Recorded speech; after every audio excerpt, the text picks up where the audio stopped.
High, আমি সোম। আশা করি সবাই ভালো আছো। আমিও ভালো আছি। তো চলে আসলাম সকাল সকাল আরও একটা নতুন ভিডিও নিয়ে। ভিডিওটা হচ্ছে অনেকদিন আগেরই রথের ভিডিও। তো আমি সকালবেলা রেডি হয়ে ফ্রেশ হয়ে বেরিয়ে পড়েছিলাম রথের সেবায় যাব বলে। সেবাটা ছিল কলকাতা আগরপাড়াতে, দমদমের পাশে। তো এটা রথের দিন সকালবেলা ছিল। তো আমরা সকালবেলা রান্নাবান্না করে আমি এখানে একটু প্রসাদ পেয়ে নিচ্ছিলাম সকালবেলা। এবং দুপুরবেলা রান্না হয়েছিল পোলাও, আলুর দম, পরমান্ন ও আরও কিছু।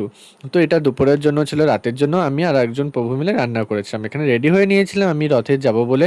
তো বিকালবেলা রথ টেনে এসে জগন্নাথও চলে এসেছিল, আর এটা ছিল জগন্নাথের গুন্ডিচা মন্দির। আর রণজিৎ ছিল পূজারীর সেবায়, এবং আমাদের এক বান্ধবী এসেছিল কীর্তন করতে জগন্নাথ অষ্টকম।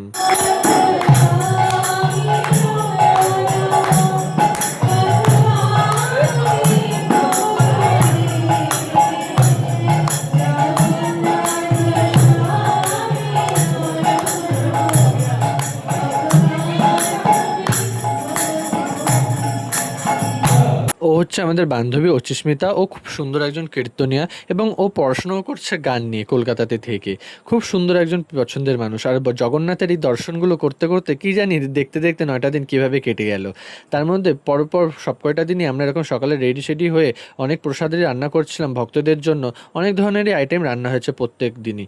আর এরা এসেছিল মেদিনীপুরের থেকে, বাচ্চা বাচ্চা মানুষেরা কত সুন্দর না কীর্তন করছিল।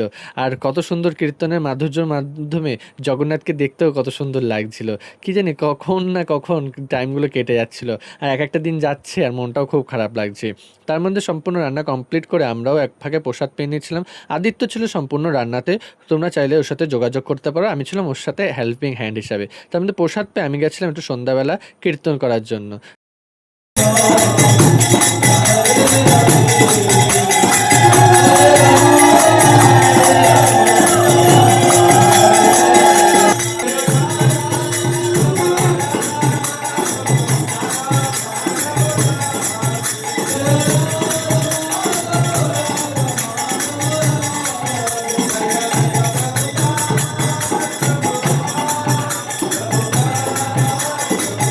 জগন্নাথের জন্য পুরো একটা বছর ধরে অপেক্ষা করে থাকে আমার মতন অভাগী ভক্তরা। কারণ জগন্নাথকে কবে গুন্ডিচায় দর্শন করব আর নিজের চোখকে সার্থক করব।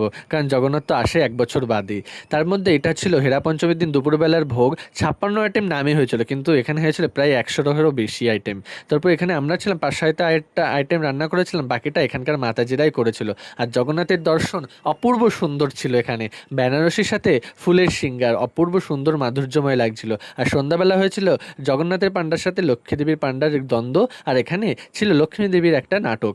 তার মধ্যে পরের দিন সকালবেলা এটা আমি আর আদিত্য করে নিচ্ছিলাম ভগবানের সিঙ্গার। আমি বলরামকে আর আদিত্য জগন্নাথকে করছিল।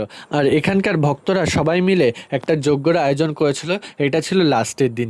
দেখতে দেখতে দিনটাও কেমন শেষ হয়ে আসলো, তাই না? আর যখনই আসে শেষ হয়ে মনটাও খুব খারাপ লাগে। আবার সেই একটা বছর অপেক্ষা করো। তার মধ্যে পুতুল মাতাজি, আদিত্য, আমি এবং আরও একজন মাতাজি, এই 4জন মাতাজি আমরা ছিলাম রান্নার জন্য। আর আদিত্যই ছিল সম্পূর্ণ রান্না করেছে, আমরা ছিলাম ওর সাথে হেল্পিং হ্যান্ড, আর কিছুই না। ও খুব সুন্দর রান্না করে।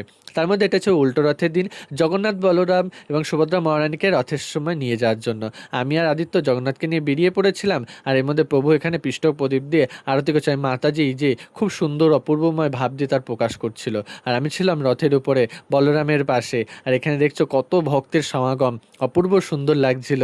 আর এই পাশে দেখতে দেখতে আর একটা রথ, দুটো রথ পাশাপাশি, একটা আলাদাই একটা ভাইবস তৈরি হয়েছিল। এ ওর পাশে ফল ছড়ে, এ ওর পাশে ফল ছড়ে, এই করে সুন্দর লাগছিল। তার মধ্যে আমার এক বান্ধবীর সাথে দেখা হয়ে গেছিলো অনেকটা বছর বাদে। ওর নতুন বিয়ে হয়েছে, ওর অনেকদিন বাদে দেখা হলো। তার মধ্যে প্রভুর বাড়ি পৌঁছেও গেছিলাম, আর সুভদ্রা মহারানীকে আগে পৌঁছে দিলাম। আর এদিকে হচ্ছে জগন্নাথের সাথে লক্ষ্মী দেবীর দ্বন্দ্ব। লক্ষ্মী দেবী ঢুকতে দেবে না জগন্নাথকে। অবশেষে জগন্নাথের প্রসাদী মালা দিয়ে লক্ষ্মী দেবীকে শান্ত করে অবশেষে জগন্নাথকে নিয়ে এবার ঢুকবো রত্নবেদিতে। কারণ লক্ষ্মী দেবী শান্ত না হলে জগন্নাথ ঢুকতে পারবে না। অবশেষে লক্ষ্মী দেবীও শান্ত হলো, জগন্নাথকেও পারমিশন দিল ঢোকার জন্য। এইভাবেই দিনটা কেটে গেল। কিভাবে যে দিনটা 9টা দিন কেটে গেল বুঝতেই পারলাম না। দেখতে দেখতে কেটে গেল। আর আসছিলাম বাড়ির পথে, তার মধ্যে মনটাও খুব খারাপ লাগছিল। আবার চলে আসলাম বাড়ি, আবার সেই শুরু হয়ে যাবে একঘেয়েমি জিনিস। আবার জগন্নাথকে পাবো সে একটা বছর বাদে। দেখছো রাস্তা পুরো ফাঁকা, তখন বাজে রাত 12টা। আর তোমরা আমাকে যেভাবে সাপোর্ট করছো ঠিক এইভাবেই সাপোর্ট করো, ভালোবাসা দিও, পাশে থেকো। দেখা হবে অন্য ভিডিও। টাটা।